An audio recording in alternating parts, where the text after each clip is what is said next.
ஒவ்வொரு இந்து வீட்டிலும் எந்த ஒரு பிரார்த்தனையும், யாகமும், திருமணமும், புதிய முயற்சியும் விநாயகரை வணங்காமல் தொடங்குவதில்லை.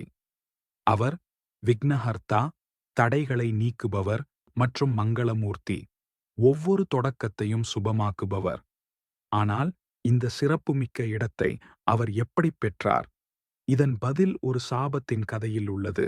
இது பிரம்ம வைவர்த்த புராணத்தில் சொல்லப்பட்டு விநாயகர் சதுர்த்தி மரபுகளில் நினைவு கூறப்படுகிறது. விநாயகர் சதுர்த்தி அன்றிரவு மோதகங்களையும் லட்டுகளையும் உண்டு முடித்த விநாயகர் தனது வாகனமான மூஞ்சூறு மீது வீடு திரும்பிக் கொண்டிருந்தார். அப்போது சந்திரன் பிரகாசமாகவும் பெருமையுடனும் அவர் தடுமாறி விழுவதை பார்த்து சிரித்தான். புராணங்களில் ஒருவரின் பலவீனத்தை பார்த்து சிரிப்பது பெரும் அவமானமாக கருதப்படுகிறது. அது மகிழ்ச்சியல்ல, ஆணவத்தால் மறைக்கப்பட்ட கேலி. இந்த கேலியால் மனம் புண்பட்ட விநாயகர் ஒரு சாபத்தை இட்டார். "ஓ சந்திரா, உன் அழகு உனக்கே அழிவாக மாறும்.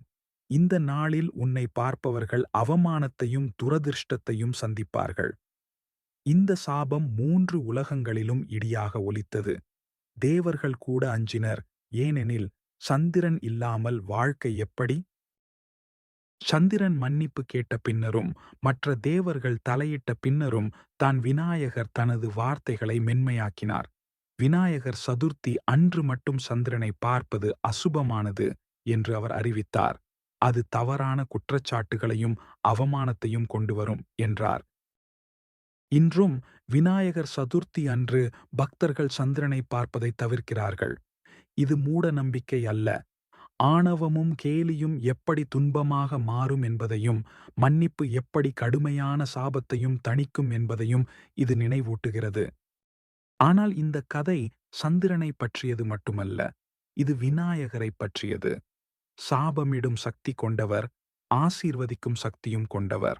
அன்று முதல் ஒரு பயணம், ஒரு சடங்கு அல்லது ஒரு எண்ணம் என எந்த ஒரு தொடக்கத்திற்கும் அவரது அருள் தேவை என்பதை மக்கள் உணர்ந்தனர். ரிக்வேதம் விநாயகரை பிரம்மணஸ்பதி என்று குறிப்பிடுகிறது. தடைகள் இல்லாமல் வார்த்தைகள் பாயும் பொருட்டு பாடல்களின் தொடக்கத்தில் அவர் அழைக்கப்படுகிறார். கணேச அதர்வ சீர்ஷம் அவரை பிரபஞ்சத்தின் உருவமாக விவரிக்கிறது. துவம் மூலம் சர்வஸ்ய, துவம் அதிஷ்டானம் சர்வஸ்ய. நீயே எல்லாவற்றிற்கும் மூலம், நீயே எல்லாவற்றிற்கும் ஆதாரம். இவ்வாறு அந்த சாபம் ஒரு கதையின் முடிவல்ல, அது அவரது நித்திய பங்கின் தொடக்கமாக அமைந்தது. அவரை முதலில் வைப்பதன் மூலம் நாம் செயலுக்கு முன் ஞானத்தையும், லட்சியத்திற்கு முன் பணிவையும், ஆசைக்கு முன் நினைவையும் வைக்கிறோம். இது நமக்கு என்ன அர்த்தம்? ஒவ்வொரு வீழ்ச்சியும், ஒவ்வொரு அவமானமும், வாழ்க்கை நம்மை பார்த்து சிரிக்கும் ஒவ்வொரு கணமும் மாற்றத்திற்கான விதையை தன்னகத்தே கொண்டுள்ளது. விநாயகரின் சாபம் ஆணவம் குருடாக்குகிறது, கேலி காயப்படுத்துகிறது, ஆனால் ஆசீர்வாதங்கள் குணப்படுத்துகின்றன என்பதை நினைவூட்டுகிறது. எந்த ஒரு காரியத்தையும் தொடங்கும் முன் ஸ்ரீ கணேசாய நமஹா என்று சொல்லும்போது நாம் சடங்கை பின்பற்றவில்லை. தொடக்கங்கள் பலவீனமானவை என்பதை நமக்கு நாமே நினைவூட்டுகிறோம். அவற்றுக்கு வழிகாட்ட ஞானமும், பாதுகாக்க பொறுமையும், பலப்படுத்த பணிவும் தேவை. விநாயகர் அந்த ஞானம், அந்த பொறுமை, அந்த பணிவு. சாஸ்திரங்கள் தேவர்கள் கூட கர்மா, சிரிப்பு, கோபம், மன்னிப்பு ஆகியவற்றின் விளையாட்டுக்கு அப்பாற்பட்டவர்கள் அல்ல என்று போதிக்கின்றன. தடுமாறிய, சபித்த, மன்னிக்கும் விநாயகர் பரிபூரணம் என்பது ஒருபோதும் விழாமல் இருப்பது அல்ல என்பதை காட்டுகிறார். ஒவ்வொரு வீழ்ச்சியையும் ஒரு பெரிய விஷயத்திற்கான வழியாக மாற்றுவதே பரிபூரணம். அதனால்தான் அவர் முதலில் நினைவு கூறப்படுகிறார். அவர் ஒருபோதும் தடைகளை சந்திக்கவில்லை என்பதற்காக அல்ல, தடைகளை ஆசீர்வாதங்களாக மாற்றினார் என்பதற்காக. அவர் ஒருபோதும் கேலி செய்யப்படவில்லை என்பதற்காக அல்ல, அதை எப்படி கடந்து செல்வது என்று நமக்கு கற்றுக் கொடுத்தார் என்பதற்காக.